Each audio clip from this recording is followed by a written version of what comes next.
በስመ አብ ወወልድ ወመንፈስ ቅዱስ አሃዱ አምላክ አሜን።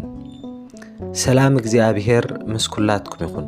ክቡራት ኣሕዋትን ሓትን ሎሚ ኣብ ተኻላይ መዓልቲ ሰሙነ ሕማማት ዕለተ ሰሉስ ንርከብ ኣለና። እዛ መዓልቲ እዚኣ ኣብ ታሪክ ቤተ ክርስቲያንና ናይ ሕቶ መዓልቲ፣ ናይ ትምህርቲ መዓልቲ ወይ ናይ መወዳእታ ስብከት ተባሂላ ትጽዋዕ። ትማሊ ሰውኒ ጎይታና ነታ ፍረ ዘይነበራ በለስ ክረግም ንቤት መቕደስ ድማ ካብ ረኽሲ ኸጽሪ ርኢናዮ ነርና። ሎሚ ሰሉስ ግን እቲ ኩሉ ዝፈጠረ ኣምላኽ ምስቶም ብትዕቢት ዝዓወሩ ጸሓፍትን ፈሪሳውያንን ፊት ንፊት ዝተገጣጠመሉ ዓሚቕ ምስጢር መንግሥተ ሰማያት ዝገለጸሉን ብዛዕባ ዳግማይ ምጽኣቱ ዝመሃረሉን ዓብዪ መዓልቲ እዩ። እዛ መዓልቲ እዚኣ ንጥበብና ትፍትሽ፣ ንልብና ድማ ናብቲ ናይ መወዳእታ ፍርደት ተሰጋገር መዓልቲ እያ።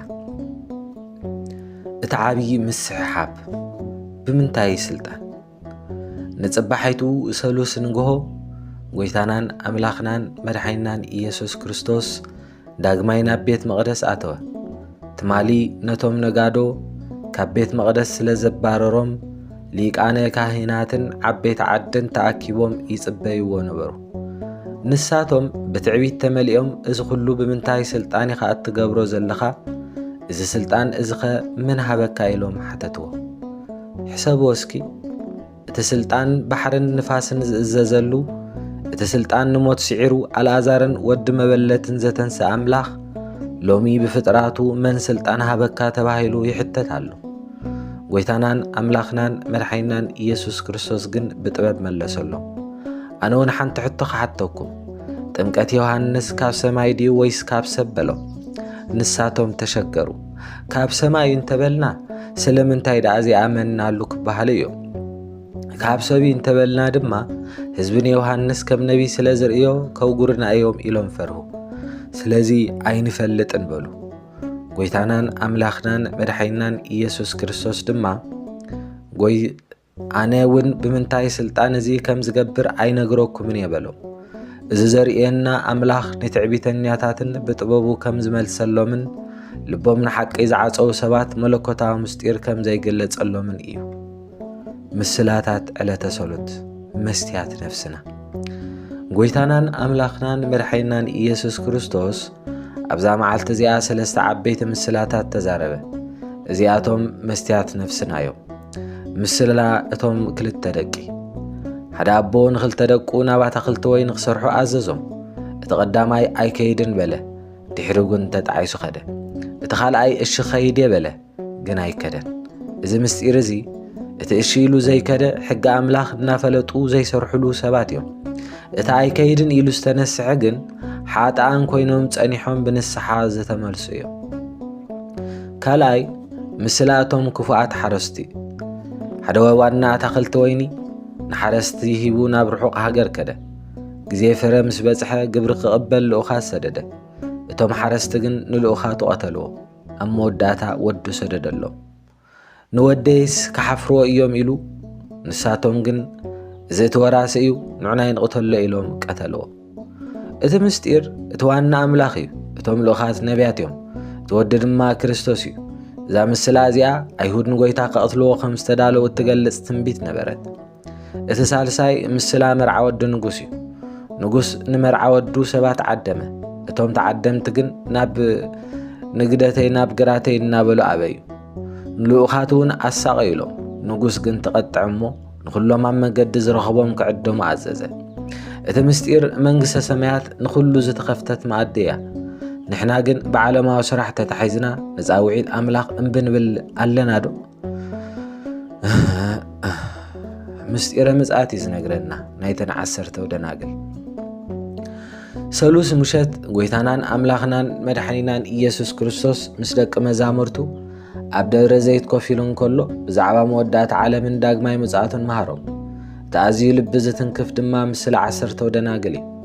10 ደናግል ፋኑሰን ሒዘን ንመርዓዊ ክቕበላ ወፃ። 5 ለባማት 5 ድማ ዓሻታት ነበራ። እተን ለባማት ምስ ፋኑሰን ዘይቲ ጽቡቕ ግብሪ ሒዘን ነበራ። እተን ዓሻታት ግን ፋኑስ ጥራይ እምበር ዘይቲ ይሓዘን።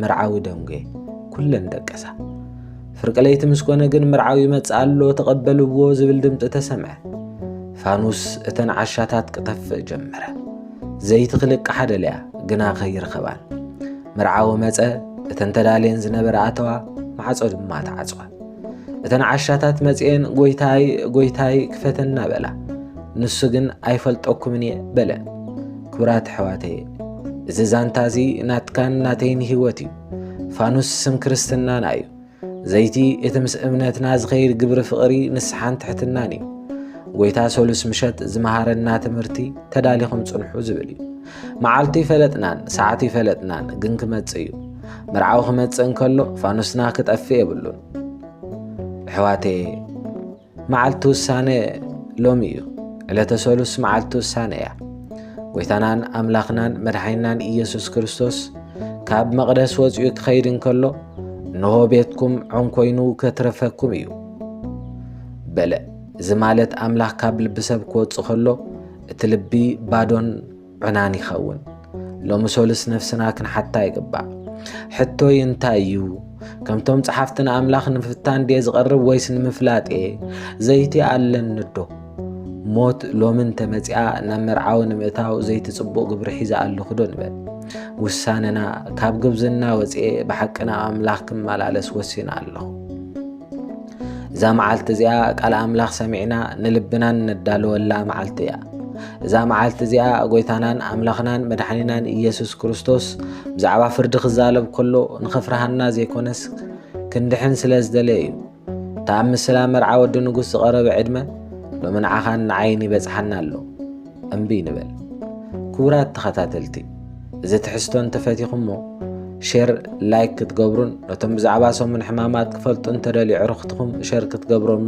ኣይትረስዑ ነዚ መንፈሳዊ እዚ ናብ ብዙሓት ንምብጻሕ ድማ ናትኩም ደገፍ ዓብዩ ጽባሕ ረቡዕ ብዛዕባ እታ ኣዝያ እትሕዝን መዓልቲ ምኽሪ ወይ መዓልቲ ስቅያት ክንመሃር ኢና ይሁዳ ንጎይታ ንምሻእ ዝተማኸረላ እታ ሰበይቲ ድማ ሽቱ ዝኸዓወትላ መዓልቲ እያ ክሳብ ሽዑ ሰላም ቀኒ እዩ ረድኤትን በረኸትን ናይ ዝቕድስ ሰሙን ምስ ኩላህና ይኹን ሰላም እግዚኣብሔር ኣብ ዘለና ይኹን ናብ ሰሙነ ትንሣኤኡ ናብ በዓለ ትንሣኤኡ ብፍቕሪ ብቅድስና ብሓድነት ብጽንዓት እንበጽሕሉ ይግበረልና ስብሐት ለእግዚአብሔር ወለወላዲቱ ድንግል ወለመስቀሉ ክቡር አሜን